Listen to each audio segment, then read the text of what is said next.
Rip that boarding pass. She doesn't belong in first class. Let her crawl back to economy where she fits. That's what the flight attendant sneered, right before this airline made the biggest mistake of its existence and paid the ultimate price. Because the woman they humiliated? She was about to hand them a $2 billion lifeline, but in just 10 minutes, everything would unravel. Before we dive into this true and shocking story, let me ask you something real quick. Where are you watching from? Drop your city in the comments below, and if you believe justice matters, go ahead and hit that like button. Subscribe if you haven't already.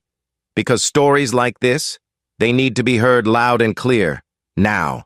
Back to the boarding gate at JFK Airport, New York, June 21st, 6:43 p.m., where the air was heavy with arrogance, and a storm was coming. Adrienne Carter, a 44-year-old black woman and the CEO of Vanguard Capital, walked toward her gate in a tailored navy suit, the kind that says power without screaming for it. She had one thing in mind, closing a $2 billion investment deal to save Stratus Airlines from collapse. She wasn't just flying to L.A., she was about to become their future. She held a first-class ticket for seat 2A, issued under her name, paid in full, verified, documented. Her assistant, Natalie Harris, was a few steps behind, carrying a slim black briefcase with the contract inside. But as Adrienne approached the jet bridge, Kristen Brooks, the flight attendant posted at the door, raised an eyebrow. "You sure you're in the right line?" she asked, voice laced with sugar but dripping in judgment. Adrienne handed over her boarding pass. Kristen looked at it, then back at Adrienne, and smirked. "This doesn't look right." She tore the pass down the middle. "We're gonna need you to step aside." Before Adrienne could even speak, another attendant, Tyler Mitchell, 32, stocky build, fake smile, stepped forward and said, "First class is full. We'll get you a seat in economy. It's cleaner anyway."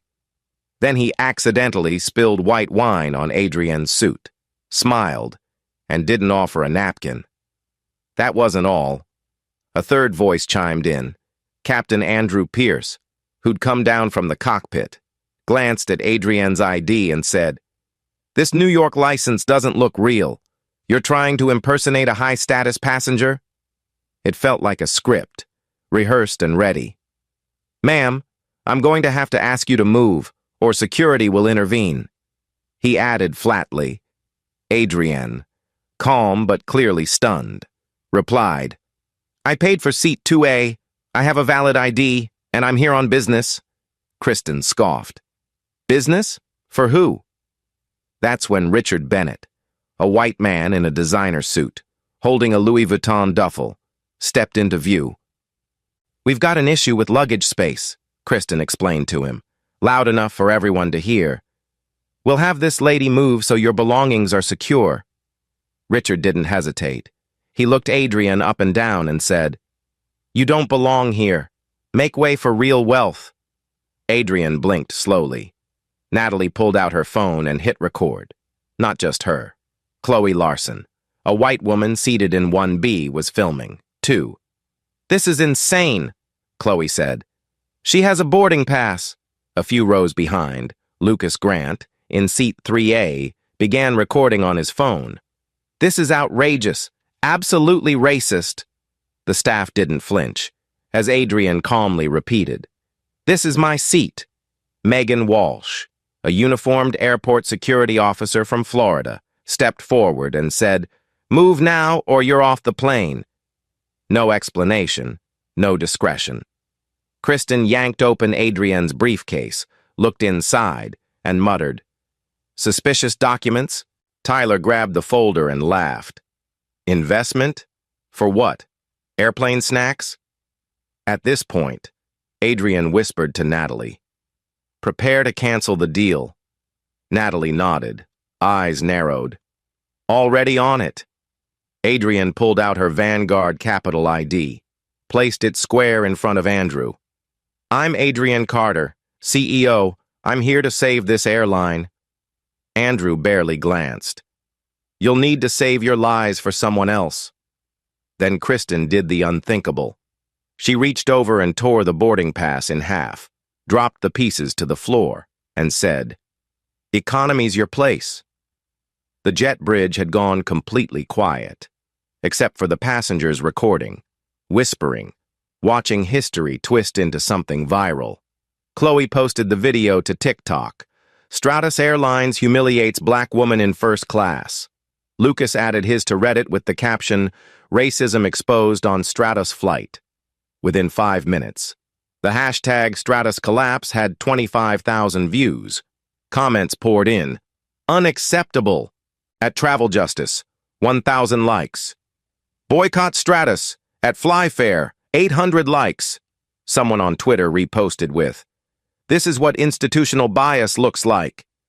Meanwhile, in the galley, Chloe overheard Kristen whispering to Tyler, "She's no investor, just another fraud playing rich."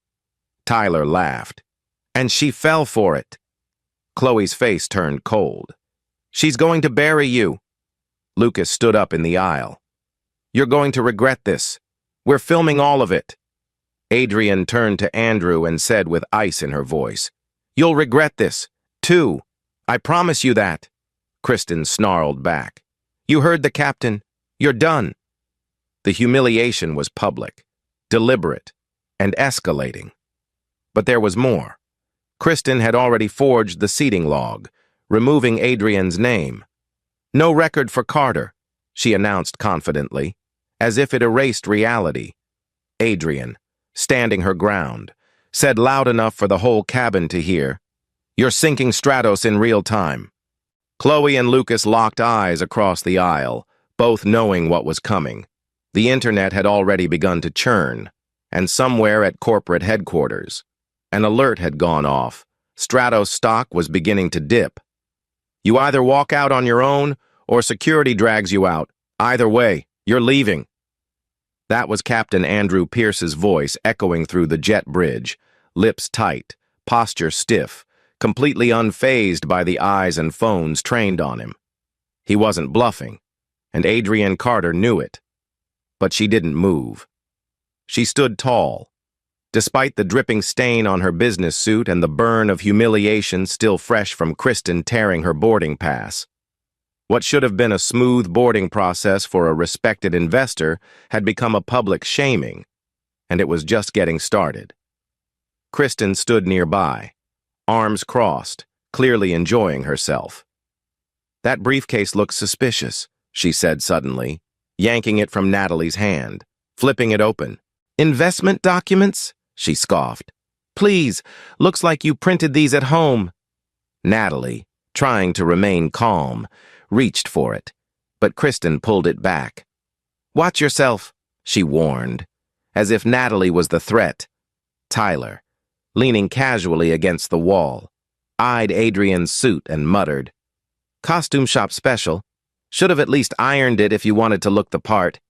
Richard Bennett, now seated comfortably in 1A, looked over his shoulder with a smirk. "I paid for first class so I wouldn't have to sit near people like this," he said loud enough for others to hear. "Is this what the airlines come to?" His tone oozed entitlement. But it wasn't new. He had influence. He'd used it before, and clearly. The crew listened. Megan, the security officer, stood tall, hand resting just inches from her holstered radio. "Don't test me," she warned Adrian, like she was dealing with a criminal. "If I have to put hands on you, it won't be gentle." Natalie stepped in. "Her ticket is valid. She's supposed to be in 2A. You have no right to do this." Andrew turned toward her, cold and dismissive. "You're becoming a problem. Don't escalate this." Natalie didn't flinch. She pulled her phone up higher and said, "You've already escalated it." From her seat, Chloe raised her voice. "I've got the whole thing. She boarded just like everyone else. I saw it." Lucas, still recording, added, "And they've been mocking her the entire time. This is personal. This is wrong." In the galley, Natalie overheard Kristen whispering to Tyler about Richard. "He's a major donor. Kristen said. We take care of people like that. Tyler chuckled. Especially when they tip in Rolexes. It was supposed to be a joke, but it wasn't funny. Not to Natalie. Not to the dozens of strangers now watching this unfold across their phones. Chloe posted another clip to TikTok. Stratos crew mocks black investor. Lucas followed up on Reddit with, Stratos' racism escalates. Watch this. View counts climbed to 5,000. The comments were instant and fierce. Disgusting. Fire them all. At Airline Truth, 2,000 likes. Stratos is done. At Equal Skies, 1,500 likes. Even travel bloggers started stitching reactions. Why is this still happening in 2025? Back at the gate. Kristen updated her forged seating log, deleting Adrian's name entirely, just like she'd done months ago in Los Angeles when another black passenger was mistakenly removed. This wasn't an isolated event. The system was repeating itself, and passengers were starting to realize it. Chloe muttered to herself. This isn't new. They've done this before. Lucas turned to her. Yeah, and now the world's watching. Meanwhile, Stratos' stock dropped 10% in under 20 minutes. The ticker on trading apps flashed red. Headlines started trickling in. Investor removed from flight? Viral video shows airline crew in racial profiling incident. Amid the chaos, Adrian took a breath, controlled but burning. Natalie, she said firmly, I'm done. Cancel the deal. All of it. Natalie, still recording, nodded. I'm ready. I'll send everything. She tapped her screen and uploaded the audio clips. Among them, Andrew's dismissive remarks, Kristen's laughter about Bennett, Tyler's mockery, and Megan's threats. Natalie turned to passengers nearby. If any of you heard what they said, we're compiling it, one woman said. I heard it all. I'll write a statement. Chloe nodded. Me too. This is bigger than a seat. Lucas, looking down at his phone, said, People are reposting like crazy. This airline's not going to recover from this. Adrian's voice cut through the cabin. You're done. Andrew, every one of you who stood by and let this happen, you've exposed yourselves, Natalie added. She's legitimate. She's one of the top investors in the country. Kristen rolled her eyes and said loudly, Let me guess. Self-made billionaire? Her tone dripped sarcasm. Chloe leaned over the aisle. You owe her an apology. All of you, Lucas said firmly. No one should be treated like this. Ever. That's when Natalie dropped another bomb. They've done this before. Kristen and Tyler ignored profiling complaints just 3 months ago in Seattle. A man nearly missed his daughter's funeral because they claimed his boarding pass was fake. Murmurs erupted in the cabin. One man stood up in row 4. I saw that on the news. That was Stratos? Natalie nodded. Same crew. Chloe turned her camera to her own face, speaking directly to her audience. If this is your airline, ask yourself what you're supporting. This woman didn't just pay for a seat. She was about to save this company. But this? This is how they treat her? Lucas posted again.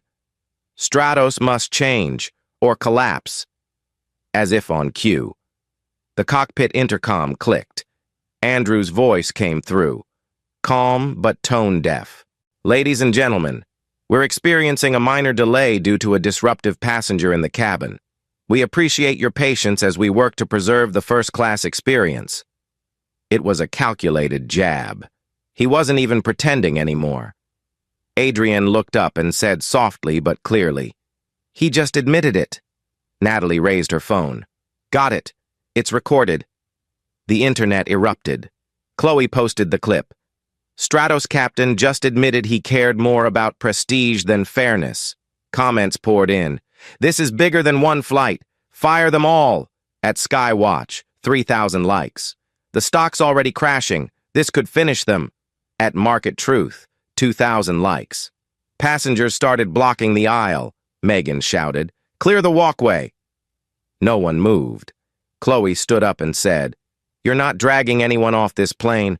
We've got eyes everywhere. Lucas added. Respect her, or deal with the fallout. For the first time, Andrew looked nervous. His hand shook slightly as he reached for the intercom. Adrian didn't raise her voice. She didn't need to. Your bias is public now, she said, and it's going to cost you everything. The plane was still on the ground. The engines hadn't even fired up yet. But inside that first-class cabin, reputations were already crashing, and justice was boarding fast. This passenger must be removed immediately to preserve the prestige of our first-class experience. The captain's voice rang through the overhead speaker, smug and public, and for a few seconds, silence filled the cabin, not because people agreed, but because they couldn't believe what they'd just heard. He'd said the quiet part out loud. Adrian Carter. Still standing, still dignified despite every attempt to break her spirit, turned slowly toward the front. The words weren't just humiliating. They were confirming everything. Andrew Pierce, the man meant to ensure safety, had just told an entire flight that this woman, an executive, an investor, a guest with a paid first-class ticket, wasn't welcome because her presence didn't match the image he wanted to project. Kristen's mouth twitched into a smile. Tyler folded his arms and stood at the galley like a nightclub bouncer. Megan walked forward, hand tightening on her belt. You heard the captain, she barked. Get your bag and go, or we'll make it happen. That's when Kristen reached into the bin above seat 2A, grabbed Adrian's carry-on, and shoved it carelessly into the overhead on the other side of the cabin, breaking the handle and nearly hitting a seated woman in the process. Problem solved, she said dryly. Adrian looked down at her now crumpled briefcase, then at Kristen. This is theft. You're damaging my property. Kristen shrugged. We're doing you a favor. Be grateful we're not filing a report for fraud. Lucas, standing a few rows back with his phone still up, said, We're all witnessing this. You're making it worse every second. Chloe pointed at the broken case. That's on you. Kristen, you just broke her bag and made a mess in front of 50 people. Kristen didn't respond. She didn't have to. Tyler stood in front of the galley entrance, smirking. You're not going anywhere but back to economy. Doors that way. Megan took a step closer, her voice now louder and sharper. Ma'am, comply now or you'll be physically removed. Adrian didn't blink. I am not moving, she said calmly. I paid for this seat.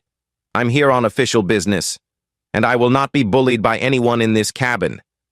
Natalie stepped beside her, phone still recording, and said, You're out of line. All of you. We've contacted legal. The recordings are already being uploaded. That was true. The videos had left the phones. Chloe's new TikTok video, titled Stratus Captain Confesses Racism, hit 100,000 views in just minutes. Lucas's post on Twitter, now called simply Twitter, titled Stratus Crew Attacks Black Passenger for Her Seat, crossed the same threshold just moments later. Comments surged. Fire every last one. At Skywatch, 3K likes. Is this 2025 or 1955? At Market Truth, 2K likes. This is a lawsuit in real time. At Civil Rights Flyer, 4K likes. Then the financial world caught wind. The Stratus Airline stock dropped another 20%. Traders began pulling out. Screens in Wall Street offices flashed red as executives scrambled to understand what was happening on Flight 268.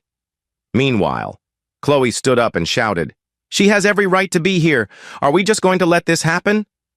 A few other passengers stood with her. Lucas added, Enough. Stop this. This is racial profiling, and we're not sitting quietly while you do it. One elderly couple leaned into the aisle and nodded. She's done nothing wrong, the woman said. This is shameful. In the middle of this, Tyler muttered under his breath.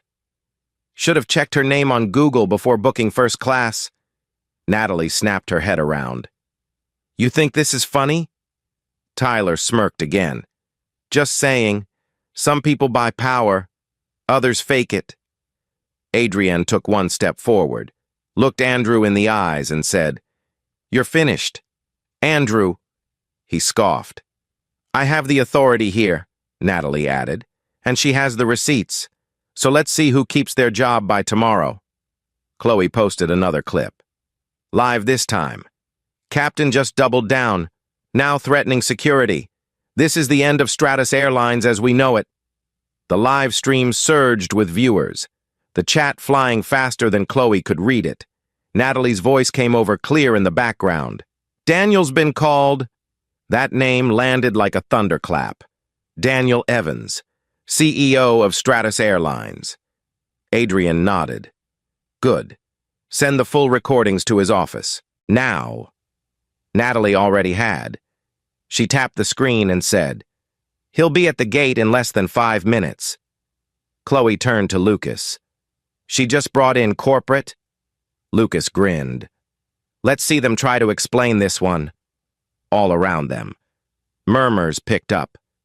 "Is that who she is?" someone whispered. "She's an investor?" Adrienne didn't confirm it yet, not until the timing was right. Megan tried one more time.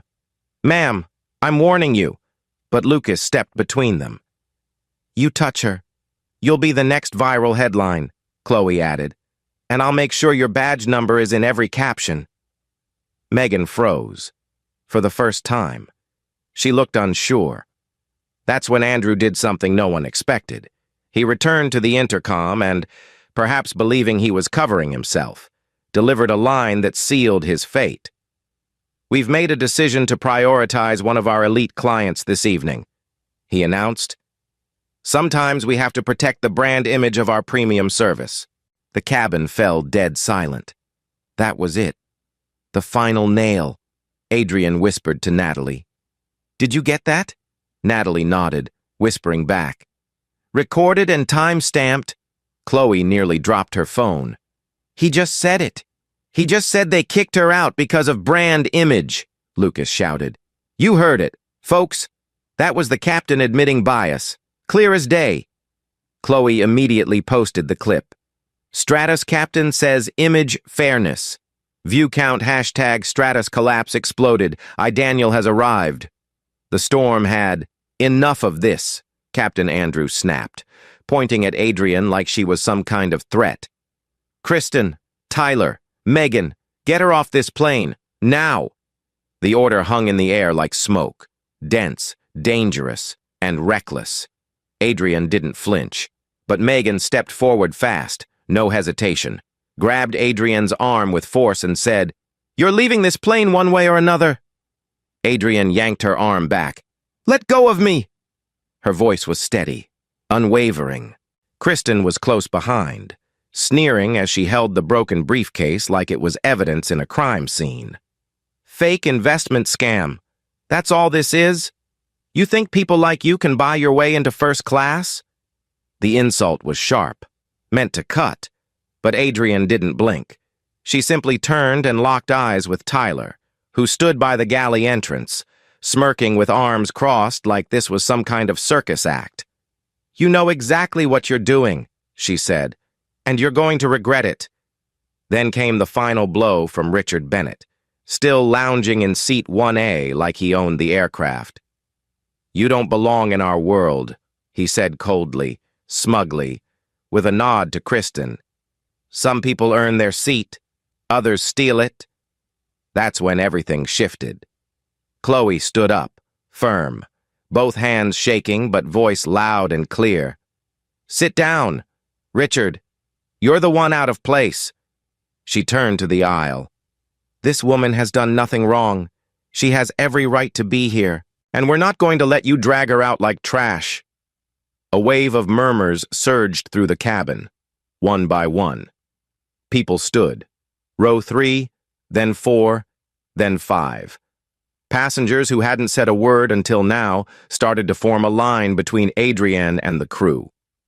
Lucas stepped out into the aisle and lifted his phone. "Everyone's watching.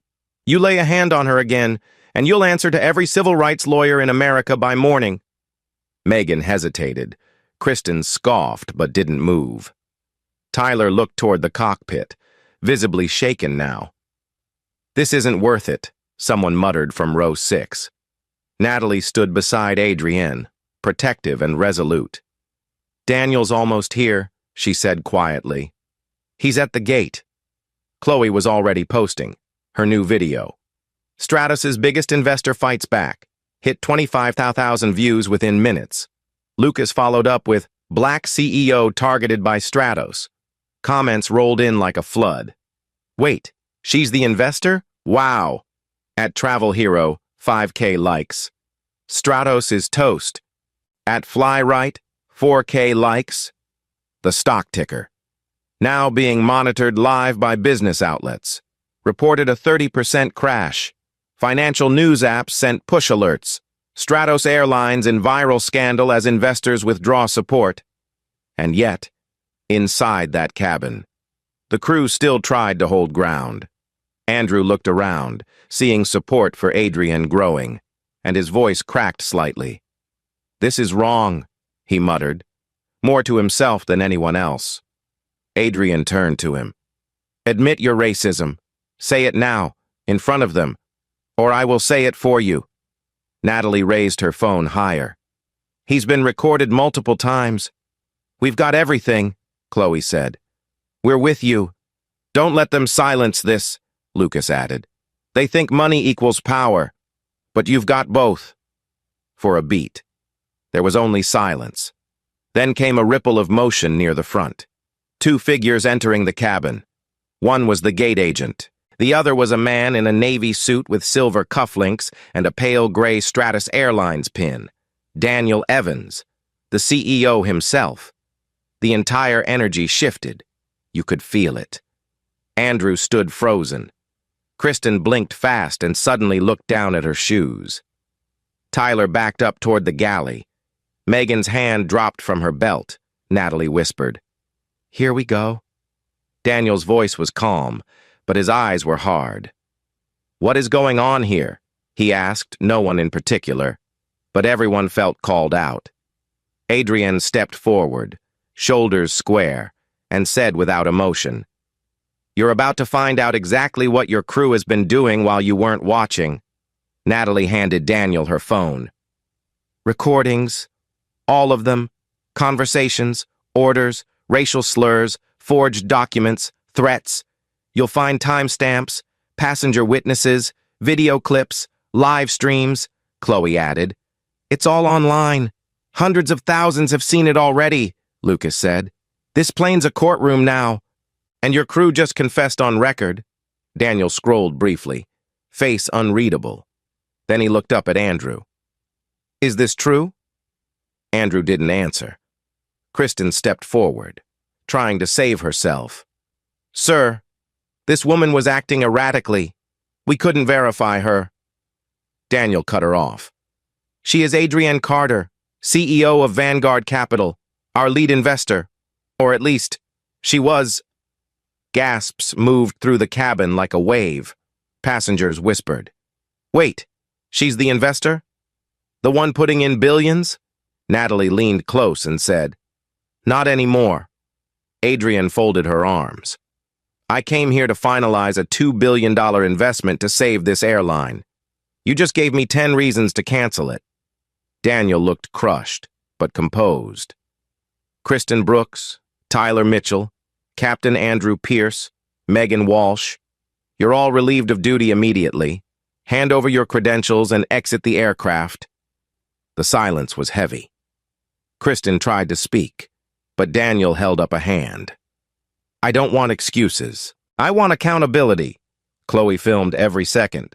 Her video, titled "Stratos CEO Fires Racist Crew Live," reached 500,000 views within the hour. Lucas posted, "Black investor shuts down Stratos in real time." Comments exploded. "Justice served. At Sky Justice, 10K likes."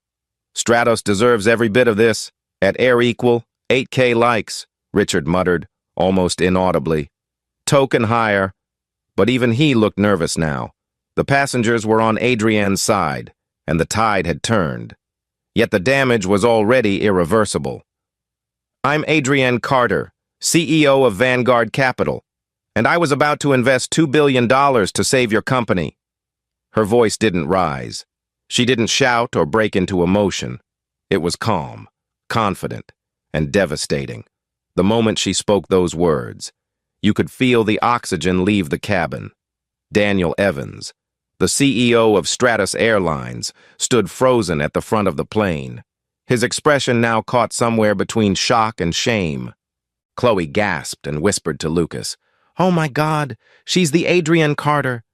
Lucas just stared, phone still in hand, capturing the moment for what it was, a complete, total reversal of power.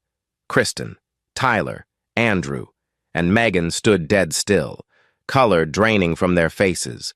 The very woman they had mocked, humiliated, and tried to remove as if she were invisible, now stood in front of them as the one person who could have saved their futures. Daniel turned toward the crew slowly. "Do you understand what you've done?" he asked, voice low but sharp. "You just tried to throw out our only investor, the woman who was going to save this company from bankruptcy." Kristen opened her mouth. "We didn't know." But Daniel cut her off cold. "You didn't want to know. That's the difference." Adrian stepped forward. "Don't fire them because of who I am. Fire them because of what they did." Daniel didn't hesitate. "Kristen Brooks, Tyler Mitchell, Captain Andrew Pierce, and Megan Walsh. Your employment with Stratus Airlines is terminated effective immediately." You could hear the clicks of phones capturing every word. Passengers didn't cheer. Not yet. They were still processing what they were seeing, a reversal so complete it felt cinematic. Adrian turned to Natalie. "Cancel the deal, immediately. Notify legal. Notify the board." Natalie was already on it, tapping quickly into her phone, forwarding audio, clips, names. Chloe's new video hit the internet just as it happened. Stratos CEO fires racist crew. Black investor revealed. Within 30 minutes, it had over 500,000 views. Lucas posted his clip to Reddit under the title, "Black CEO pulls 2B investment, Stratos implodes." Comment sections erupted. "This is what justice looks like." At Sky Justice, 10K likes. "Stratos deserves everything it's about to lose." At Air Equal, 8K likes. Meanwhile, across the financial world, Stratus's stock cratered, down 50% by the time Adrian walked back to seat 2A, not to sit, but to pick up her broken bag. Richard muttered behind her. "Should have known they'd send a token." The room froze again, but this time, Chloe snapped around. "You shut your mouth," she barked. "You don't get to speak anymore," Lucas added. "You're lucky you're not banned from flying for life." Daniel heard it too and turned to Richard, eyes narrowing. "You'll never fly with us again. Consider yourself banned, permanently." Adrian gave him one look, cool, precise, and without emotion, and said, "Don't waste your breath." Then she turned to Daniel. "You can fire people, but that won't fix what lives in your walls. This isn't about 4 employees. This is a company-wide disease." Daniel didn't deny it. "You're right. We've failed. I've failed." Kristen, now shaking, looked at a nearby gate agent and whispered, "Can I just walk out the back?" Daniel overheard, "No, you walk through the front. Let everyone see the consequences."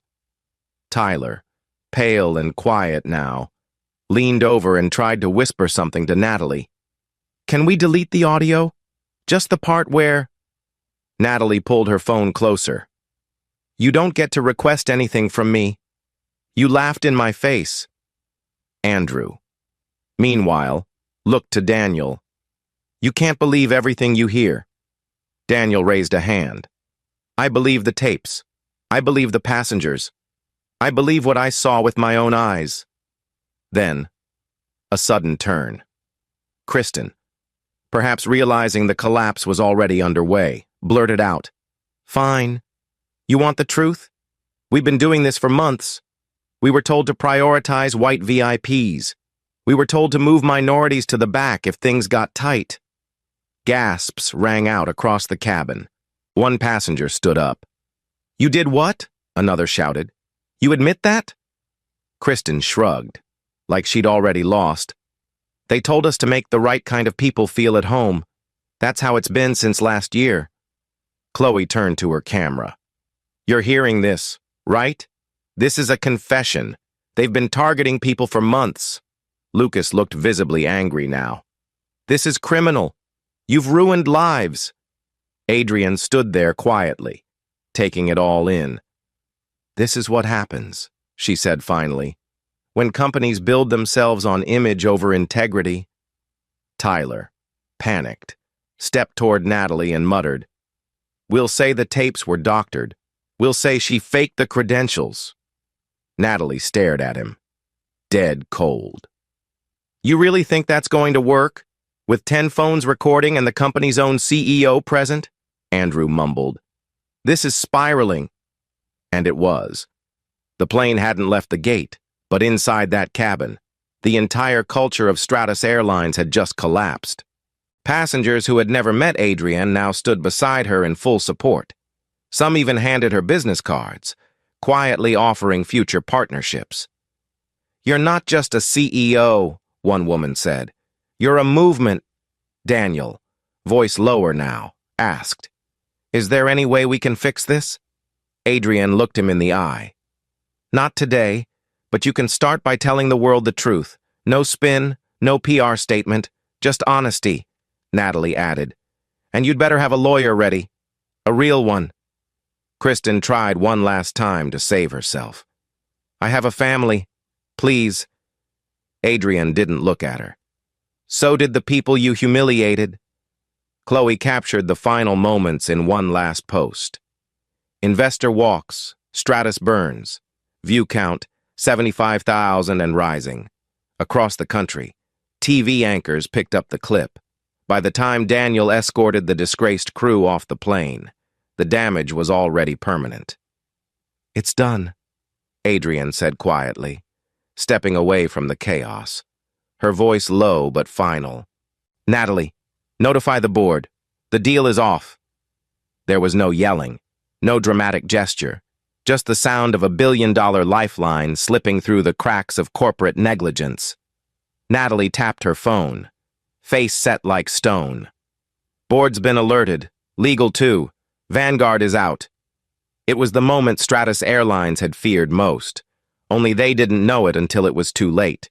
Within seconds, news of the withdrawal spread across financial terminals like wildfire. Stratus's stock, already teetering from the viral scandal, plunged another 70% in a single afternoon. Trading apps flashed red as brokers dumped shares. The company that had positioned itself as the future of luxury air travel was collapsing in real time. And it all started with one seat in first class. Daniel Evans, the CEO, stood at the gate like a man watching his house burn down. "We're ruined," he whispered, more to himself than anyone else. Adrienne didn't respond. Her work here was finished. She turned to Richard Bennett, still clutching his Louis Vuitton bag and shrinking in his seat, and said with calm resolve, "You're banned from any airline Vanguard invests in. Enjoy the road." Around her, other passengers, some who hadn't said a word until now, stood and applauded, not because they were celebrating, but because they finally saw what accountability looked like. Chloe smiled through tears. "You're a hero," she said, holding her phone like a badge. Lucas added, "Stratus is done. You just showed us what standing your ground really means." Chloe's next video. Stratus faces bankruptcy after investor walks. Hit 75,000 views in less than an hour. Lucas's video, titled Stratus's Endgame, CEO Pulls the Plug, wasn't far behind. The comments were ferocious. "Good riddance to racist airlines." At Travel Now, 15K likes. "Adrian's a legend." At Fly Free, 12K likes. As Adrian stepped back into the gate area, past the stunned crew and silent security, people moved to shake her hand, not with pity, but with respect. Even reporters had begun to gather near the terminal exit, alerted by the trending hashtags and explosive footage. Daniel, desperate, turned to Adrian one last time. "We didn't know. Please. Can we fix this?" Adrian stopped and met his eyes. "You can start by fixing your hiring, your training, your culture. You don't need my money for that. You need a conscience." She walked away, but the consequences stayed behind. Andrew, Kristen, Tyler, and Megan were being escorted out, their faces pale, their names now synonymous with scandal. Still, not everyone was ready to tell the truth. "Unfair," Andrew muttered to no one in particular, arms folded. "This isn't how things used to be." Kristen, in a last-ditch attempt at damage control, tried bribing a gate agent. "Can we at least make the record say voluntary resignation?" The agent looked horrified. "Ma'am, you were fired. On camera." Tyler slumped against the wall, saying nothing. But then, quietly, to Natalie, he said something else. "This didn't start with us. Regional managers told us to prioritize the right look in first class, said it would appease high-paying clients. We were just doing what we were told." Natalie's eyebrows rose. "You just gave us what we need for a federal investigation." Adrian turned, overhearing. "You were told to target people?" Tyler nodded, ashamed. They never said it out loud, but the message was clear. Adrian looked at Daniel.